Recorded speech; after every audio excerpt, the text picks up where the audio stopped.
সারা দিন এত পরিশ্রম করো, তোমার এই কষ্ট আমি আর সহ্য করতে পারতেছি না। এটা তো আমার কর্তব্য শোনা। জানো, সারাদিন এত পরিশ্রম করার পর তোমার মুখটা যখন দেখি না, সব কষ্ট দূর হয়ে যায়। আজ থেকে আমি সব ফালতু খরচ বন্ধ করে দেব, প্রতিদিন আর মেকআপ করব না। খবরদার, আমি সব কষ্ট সহ্য করতে পারবো, কিন্তু মেকআপ ছাড়া তোমাকে সহ্য করতে পারবো না।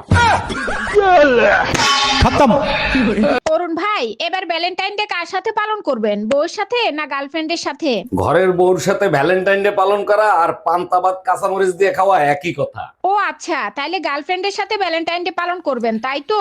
গার্লফ্রেন্ডের সাথে ভ্যালেন্টাইন ডে পালন করা যাবে না, রিক্স আছে। এবার ভাবি টাইম ডে পালন করবো, নো রিক্স নো ঝামেলা। জামাই, শুনলাম তুমি নাকি আমার মেয়ের নিতে আসবা। খবরদার, ভুলেও আমার বাড়িতে পা দিবা না। কেন আম্মাজান, আপনি চান না আপনার মেয়ে সুখে সংসার করুক? ওই বালের সংসার আমার মেয়ের করা লাগবে না। খবরদার, ভুলেও তুমি মেয়ে নিতে আসবা না। আরে আম্মাজান, আপনি শুধু শুধু রাগ করতেছেন কেন? আমার কি অপরাধ সেটা তো বলবেন। গরমের 8 মাস আমার কাছে থাকবে আর শীতের 4 মাস তোমার কাছে থাকবে। ওই বালের সংসার তোমার করা লাগবে না। বিয়ের পরে তোমার নিয়ে কত স্বপ্ন দেখছি, একটা স্বপ্নও পূরণ করতে পারলাম না। আরে পাগলি, স্বপ্ন তো স্বপ্নই হয়, সবার স্বপ্ন কি আর পূরণ হয়? আচ্ছা, তুমি কখনো আমাকে নিয়ে স্বপ্ন দেখো নাই? ইতিহাস সাক্ষী, আজ পর্যন্ত নিজের বউকে কেউ কোনোদিন স্বপ্নে দেখে নাই। আচ্ছা সুমা, তোমারে যখন বিয়ে করে নিয়ে আসি তখন তুমি মাটিতে গড়ায় গড়ায় কাঁদতেছিলা, তোমার মনে আছে? সকালবেলা তোমার মাথায় কোন ভূত চাপছে যে পুরনো কথা মনে করাচ্ছ? তোমার ছোট বোনের বিয়ের সময় দেখলাম টিস্যু পেপার দিয়ে চোখের পানি মুছতেছে, তার জন্য জিজ্ঞেস করলাম। আগে মানুষের ভিতর আবেগ বেশি ছিল, এখন আবেগ অনেক কমে গেছে, তার জন্য। আরে না, আগে তো সোনো পাউডার দিয়ে মেকআপ করতো, এখন তো পার্লার দিয়ে 20,000 টাকা দিয়ে মেকআপ করে আসে, তার জন্য। এই যে ভাইয়া, শুনছেন? একটা কথা বলতে চাচ্ছিলাম। সুন্দরীদের কথা শোনার অপেক্ষাই তো থাকি, বলেন কি বলতে চান? কিছু মনে করবেন না, বাচ্চাদের জন্য আপনি একটু হেল্প করতে পারবেন? অবশ্যই করব, বলেন আপনার কতগুলো বাচ্চা লাগবে? শালা, আমি অনাথ বাচ্চাদের সাহায্য করার কথা বলছি।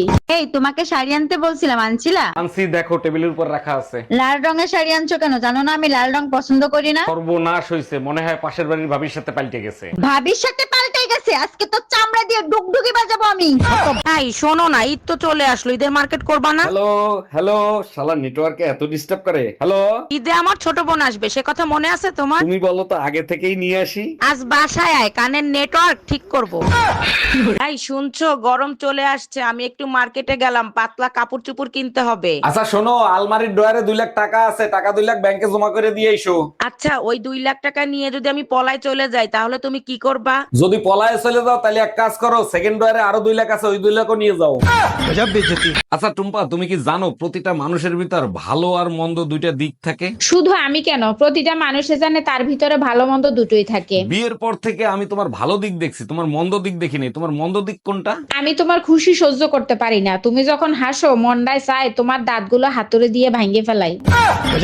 আমার সাথে কিছু হইলে ঘটকরে গালি দাও। ঘটক কি তোমার মাথায় কামড় দিছে? গালি দেবো না তাই চুম্মা দেবো? ওই ঘটক শালাই তো তোরে আমার গলায় ঝুলাইছে। পাশের বাড়ির ভাই ভাবি তারা তো কখনো গালি দেয় না, তুমি গালি দাও কেন? পাশের বাড়ির ভাই ভাবি লাভ ম্যারেজ করছে, তারা তো নিজেরে নিজে গালি দেয়।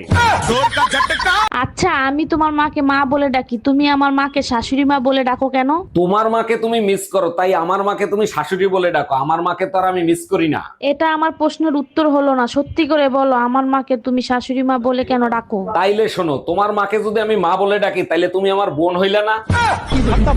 জামাই 6 মাস হয়ে গেছে, মেয়ে আমার কাছে আসছে, তুমি ওকে নিতে আসো না কেন? আপনার মেয়ে আমারে রান্না করা শিখাইছে, থাল বাসন মাজা শিখাইছে, কাপড় ধোয়া শিখাইছে। দেখছো জামাই, আমার মেয়ের কত গুণ, অল্প দিনে তোমারে কত কিছু শিখাই দিছে। আমি এখন ঘরের সব কাজ করতে পারি, আপনার গুণধর্মে আপনার কাছেই রেখে দেন।